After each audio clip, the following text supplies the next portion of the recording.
fascinating book for me personally because one has always heard about these refugee camps that have, after partition, people stayed in very, very crowded camps in unhygienic situations.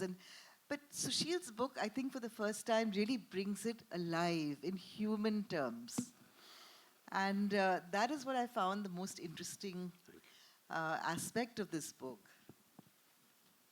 I was wondering though that you've had this manuscript for a very long time, haven't you? Yeah, yes, So, yes. so how long has it been sitting with you, and why did you decide that now is the time that we are ready for a book like this? Yeah, it took me a long time to, it was like, the destiny had me meeting Charles Agarwal finally. See, the thing is, I had written this book quite a few years ago, and in fact, quite a few chapters of this, I had written them in Marathi, and my friend Vivek Maitre would know he had published quite a few chapters, and a lot of Maharashtra Times and all papers had published them in Marathi.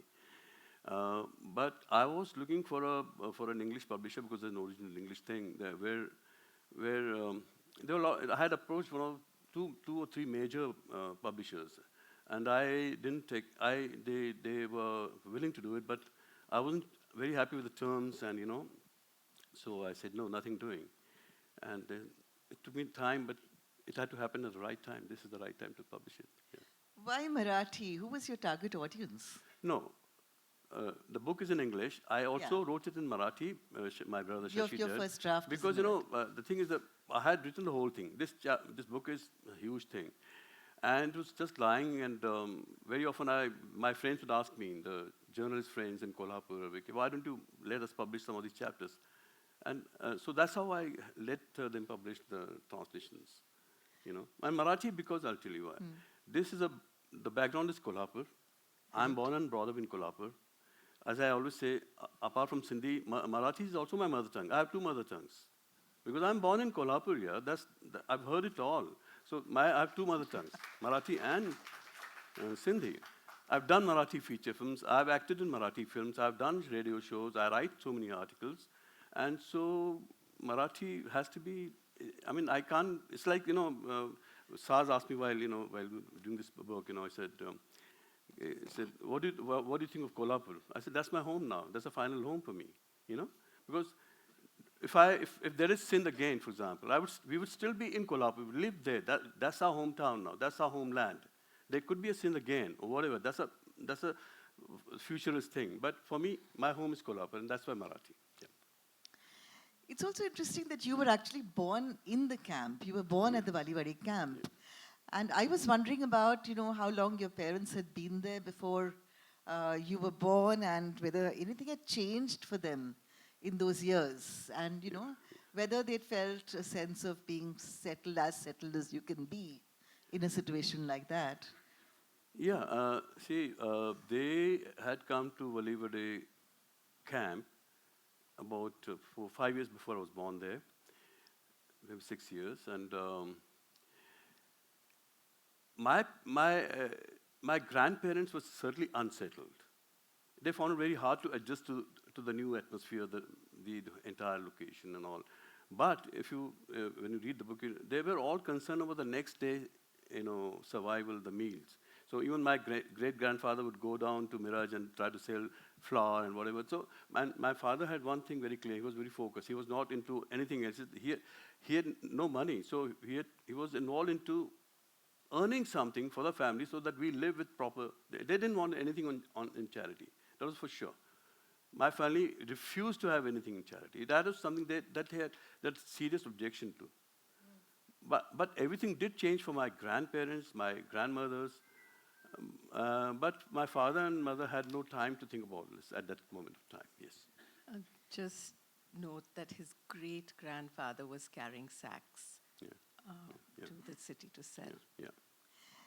In fact, that is the one thing that comes across very strongly in this book, the fact that the Sindhi community had so much dignity.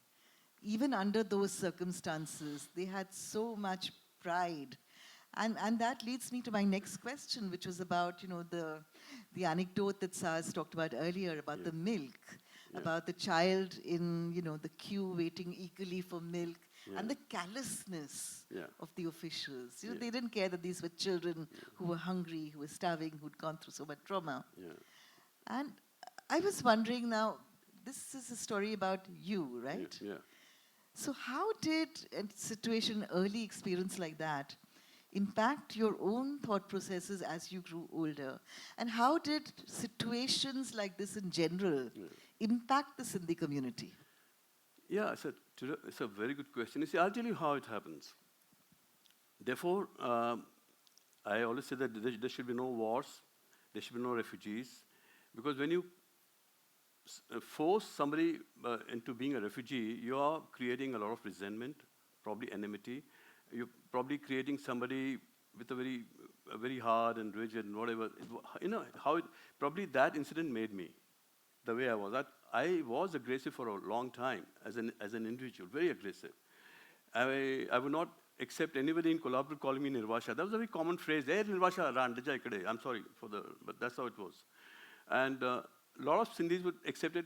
You can't fight everybody. You're not a screen hero. Nor even I wasn't a screen hero, but I just wouldn't accept it. And my mother would be always worried that she would not know when I would come beaten up or beating. That happened almost twice a week, maybe 3 or 4 times a month. Somebody says something to me like, hey, Nirvasha, and I would just react, respond, fight, and get beaten up. So that made me very strong. So when I make a film, for example, I'll give a simple example. I made this film, The Last Train, with Barkha and Shobha. My style of working is, I come from a Marathi discipline. Marathi film industry is a very disciplined industry. They have great literature. They have a great attitude. You see, good and bad is a different thing. There's an amazing attitude and great. So I come from that industry and that discipline.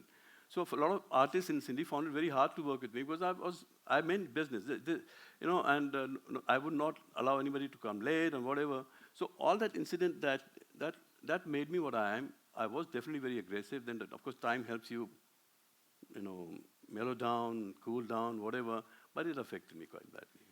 Sorry, I just wanted to say that at one point, I thought we should name this book A Nirvasha. Yeah. And Sushil did not like that idea at all. Yeah. In fact, that wasn't the only thing. There was another thing that, there's a very, very nice story in this book, which has to do with a photo of Jinnah. And I'm not going to tell you, obviously, what the story is about, but it is fabulous. And I thought we should have a photo of Jinnah in the book. And Sushil was like, no. And in fact, he didn't want Gandhi, he didn't want Nehru, he didn't want anyone. And, I always feel that a reader, it's good for a reader to see the visuals, and especially when you find good photos. But you have to give credit to the sensitivity of a person who has lost everything because of these people. How can you put their photo in his memoirs? So yeah, they're not there. No, I'll tell you. I must tell you one thing. Something. Saz is a very gracious person. Very gracious. There's a wonderful, very professional, but wonderful. So when I got a proof copy and I saw Jinnah and Nehru, I said nothing doing. My book's not going to have Gandhi, Nehru. Jinnah is out of question. Listen, it's nothing politics here. It's nothing to do with BJP. Nothing personal. It's about my all those feelings, really. Yeah, early years. It's totally justified. So anyway, the thing is, she's right, but she's been fabulous. She's a lovely person. Apart from being such a wonderful, publisher, because she herself was such a terrific writer. She's written so many books. So I was in absolute safe hands. I knew it's going to be wonderful. So thank you, Saz. Oh, absolutely. In fact, I was, yeah, please, yeah, they both deserve that. I was going to ask this a little later because Yeah. Sushil actually thanks us in the book for, her Yes. contributions. Yes. So I wanted to ask Saz, what was your role in the way the book evolved? How did it change from the manuscript that Sushil gave you to what we have in our hands today? Okay, so basically there were two major, no, three things. One would be the editing, which would be, removing the fluff and sprucing up the language. The second was including interesting and relevant detail, and that we got through a series of Zoom calls. Like, Sushi lives in Mumbai, I live in Pune. So we did, I think, about 6 or 7 interview sessions in which Sushil just talked about, he just talked about stuff in the camp. And then that we captured and put into the book. So you'll actually read about the night on which he was born and what it was like in the camp, and the music that they listened to, and the difference, living inside the camp where if you're a child, you're at home and you're safe and you're loved, and then you step out into the world and you're the other. And that I thought was very striking. So that, and also, young boys as he was growing up, how they spent their time. And there's a lot of detail which we captured through those interviews. And then another important thing is the historical, the sense, the actual, because what happens is with most families who didn't talk, who didn't think, who didn't retain their photographs and documents, people don't remember when things actually happened. And, so we had to really think a lot about that. And for example, they lived on the docks. Now, there were Sindhi families living on the docks, and it was a very big thing. The ships were coming in, and they had nowhere to go. The government wanted them to leave Bombay. They did not want to leave Bombay because Bombay was where they would be able to earn their own living. Everybody knew that there would be opportunities. They didn't want to go and be shipped off to some place where there would be no opportunities. So the docks, that whole story of the docks, I had heard about it from others who I've interviewed, but we made an effort and we looked for newspaper clippings and we got that stuff in. And unfortunately, we never used those clippings in the book because Times of India wanted something like 25,000 rupees per. So we had 6 fabulous pieces, so we just used the information from But you there. did have a very interesting structure in terms Can of I these add news here if you? clippings. Yeah, please. This goes to Saz Agarwal's credit. The thing is, it's like when you make a film, Vivek. Vivek could know. Even some of my friends here would know. When you as a director, you make a film. You are the captain of the ship and the boss. Of course, you are. But then there's a second in line who's equally important, probably more important. That's the editor of the film. The editor of the film makes or breaks the film. The tempo, the rhythm, the feel, he can change the whole thing. One close up here and everything. Suppose you're talking, it's a scene, and you put Vivek Mehtre's expression, he's questioning something. Audience think, oh, what the hell? Is there something wrong? You put Captain Mahatkar, my classmate who's here now, you put, some expression doubt. It changes everything, right? So Saz had this, she made it. I would actually, I'm telling you now, I would wait for her calls. Because I knew I'll be on test. I have to, because I did all from my memory, and all the conversations I had with the parents, grandparents, the neighbors, and all that, and there were notes, all right. But she's a perfectionist in a way. She's a professional. She's into it, and she knows everything. So I used to wait for those calls, and sometimes probably be puzzled or what. I would say, okay, I'll call back later. But I enjoyed it. The credit for the beauty and the success of this goes to Saz Agarwal, for sure. So there was this place which Sushil talked about called Korayu. And I could not find that on the map. So we asked somebody in Sindh who is an editor, a writer, and he made a lot of effort to locate Korayu for us.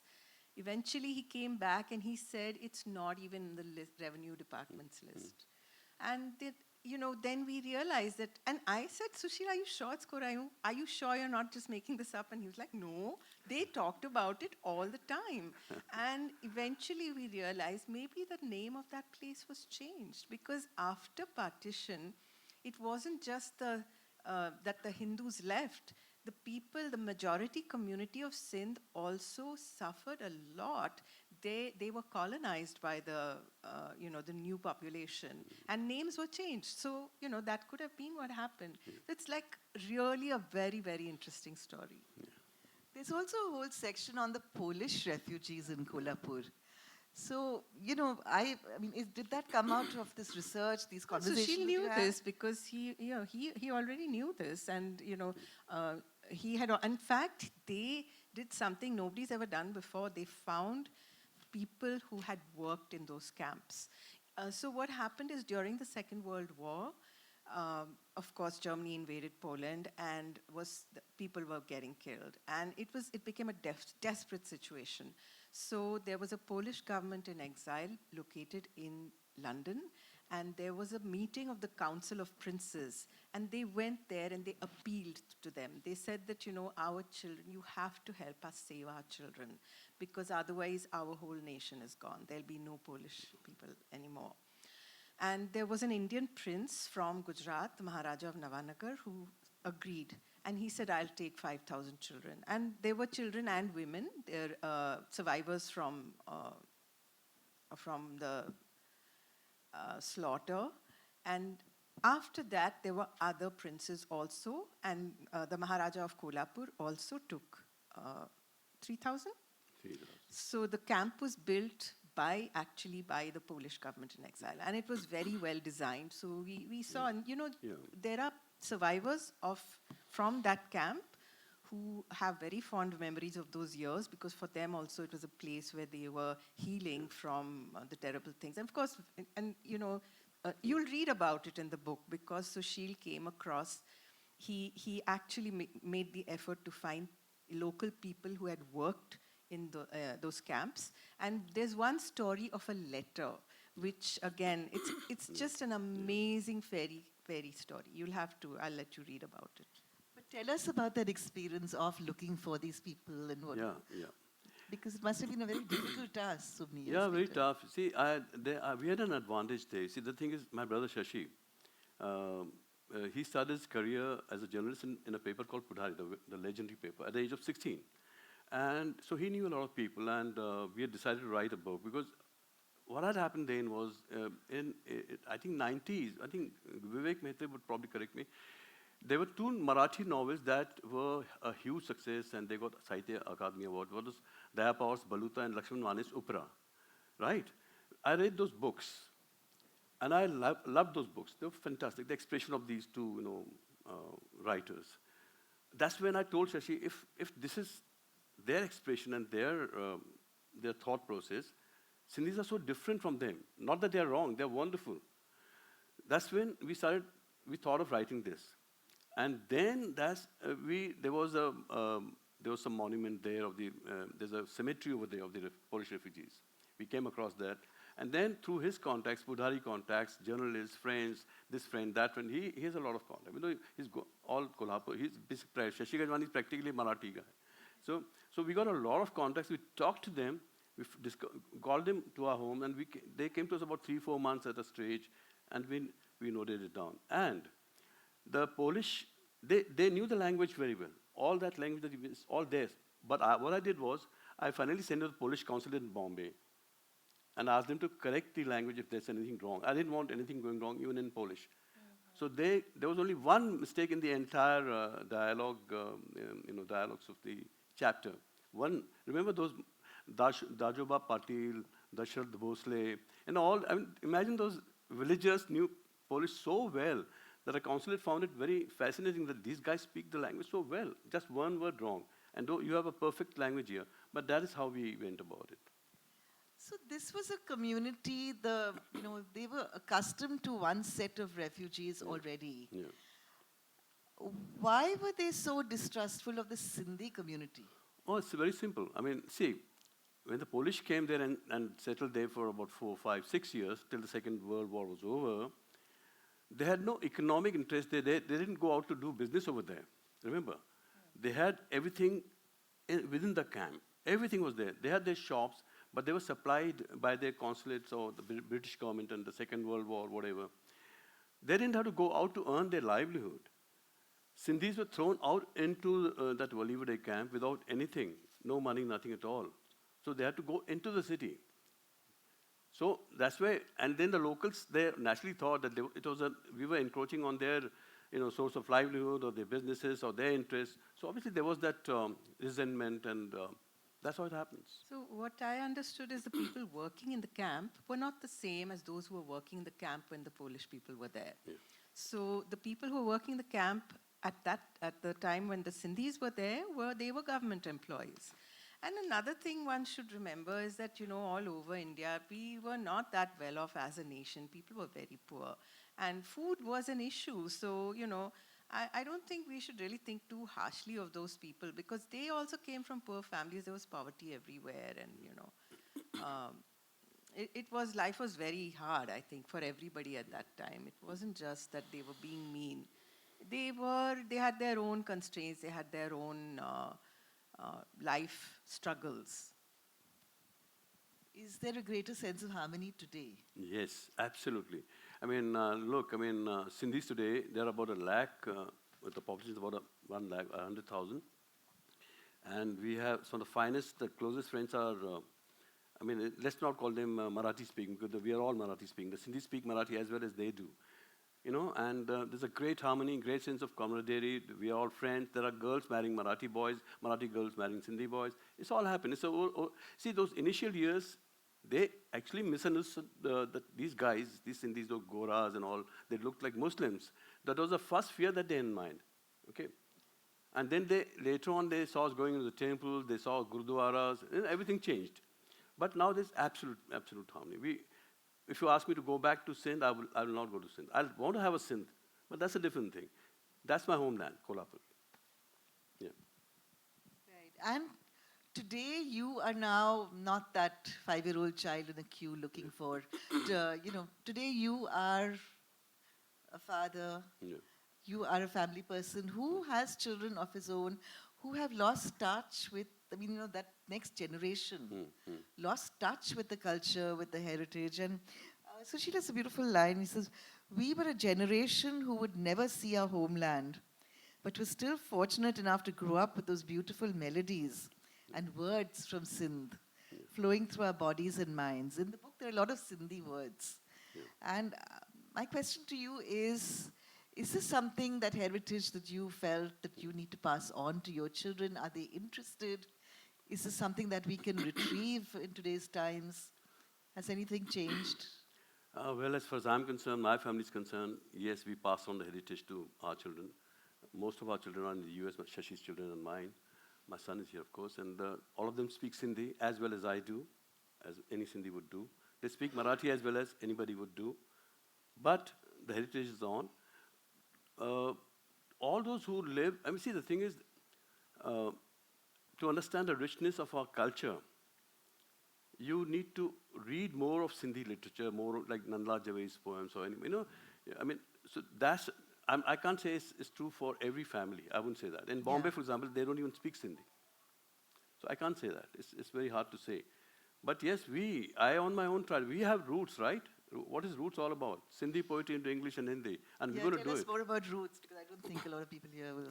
We have this, you see, about a few years ago, when I started doing Doordarshan program, I had to read a lot of literature.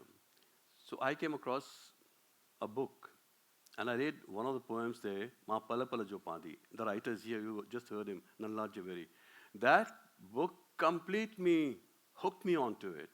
I knew that is the history of Sindhis.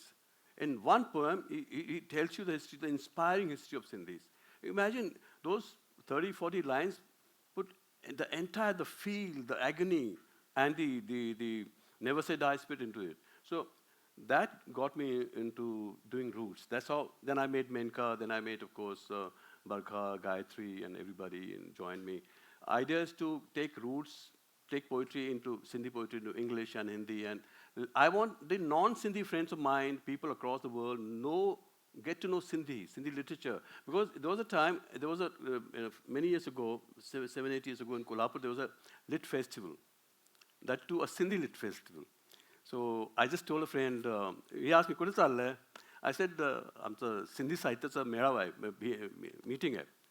तर चायला तुमचं meeting Sindhi साहित्य काय असे तुम्हाला काय माहिती आहे का चायला दिस टिपिकल कोल्हापुरी चायला सिंधी साहित्य काय असते तुमचं काय असते का that struck me hard That's why roots, to tell you that we have as great a literature as any other language. Marathi literature is amazing, great. I've grown up on that. But so is Sindhi, and so is Punjabi, so is English, yes. I must also tell you that recently the Hyderabad Literary Festival had Sindhi as its focus language, which is unbelievable. You know, it's the first time we were all there. We were speaking about Sindhi literature and Sindhi culture and what we had lost and what we were trying to retrieve. And They Saz- do a regional language every year. And this year they had a language that doesn't have a region, as far as we're concerned. Yeah. Absolutely. So, from a publisher's point of view, this is my last question because I think we're running out of time. From a publisher's point of view, you have focused on Sindhi writing, Sindhi, and not just people who can write and read Sindhi, but people who can't write and read Sindhi, people who felt that loss anyway. What has, in your view, what has changed in the last 3 or 4 decades? I remember when Anju Makija and I were doing Sindhi partition poetry translations, Freedom and Fishers, people were not talking about the partition experience. The community, the generation that suffered was not talking about it because it was too traumatic. So it wasn't just that it was too traumatic. Also, people were scared that the minute you start talking about it, once again, there'll be trains filled with dead bodies. You know, there was that terrible fear that if you talk about it, people were just saying, oh, no, no, no, don't talk. I know when I said something for the first time, that was the reaction I got. Oh, why don't we just forget that and move on? Actually, now partition is a big story. Everybody's talking about it. Sindhi is not yet a big story, but it is coming up. I met Gunita Valla, the person who founded 1947 Partition Archive, a few weeks ago, and she told me something really very interesting. She said, you know, so they have writers, they have a group of people who interview, I mean, they train people and they interview partition survivors. And of course, there are fewer and fewer left anymore. But they announced scholarships for Sindhis who would do this job. And they got many, many applications. They could not give a single one. Why? Because not a single one of them was actually Sindhi. Oh.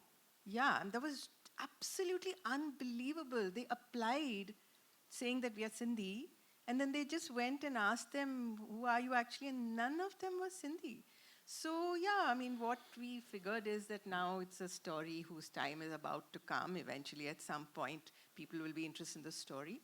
I still have people asking me, but who wants to read all that? You know, it happened to me with Sushil's book also. People, you know, Harish Jagtiani. So he follows all our work and he passes it around to his friends.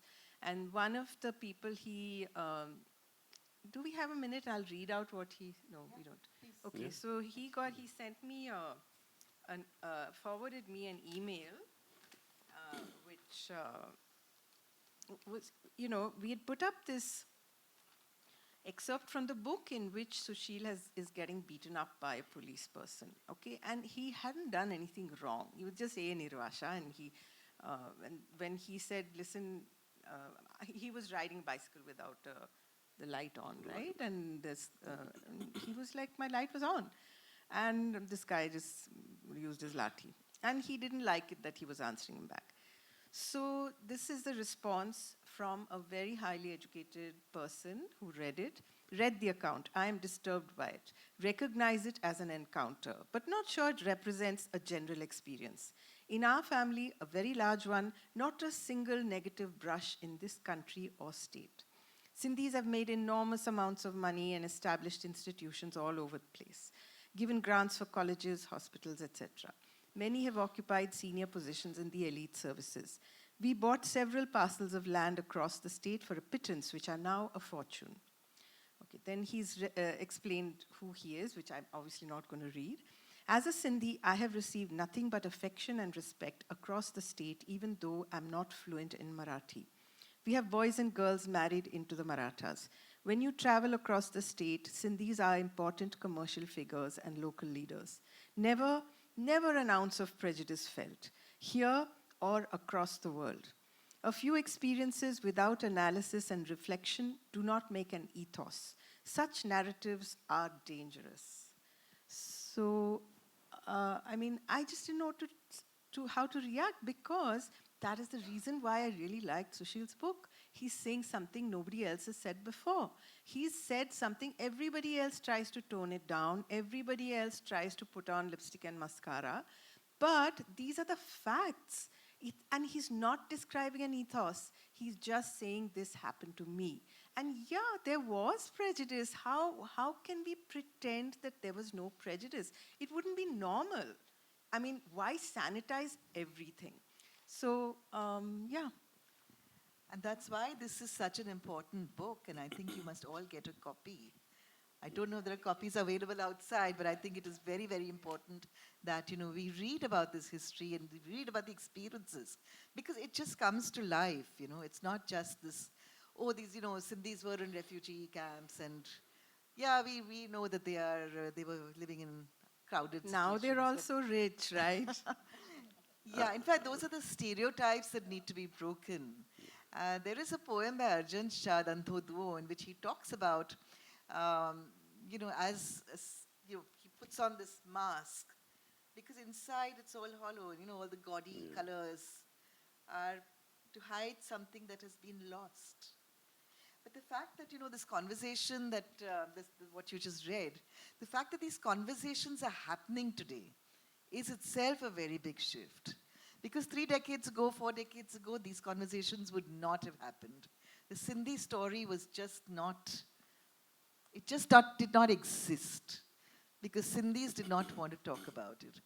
So I think a book like this adds to this conversation, and I'm sure there will be many people who will disagree with the views, but they cannot ignore them. And that's the point of this book. So congratulations, Sushil. Thank you. And thank you, Sas, for bringing it to life. Thank you. Thanks so much. Like Thank I need to only add one thing here, but I need to acknowledge something. There's also one person who, Shashi Gajwani, of course, I've been talking about. He's a part of this book. He's very, very instrumental in this. But equally important is Barkha Kushalani, who certainly almost pushed me into getting it published. So I must thank Barkha Kushalani. I don't know whether she's come or not, but she's amazing. She has been amazing, and I must thank her for this. Thank you very much. Thanks for Thank you.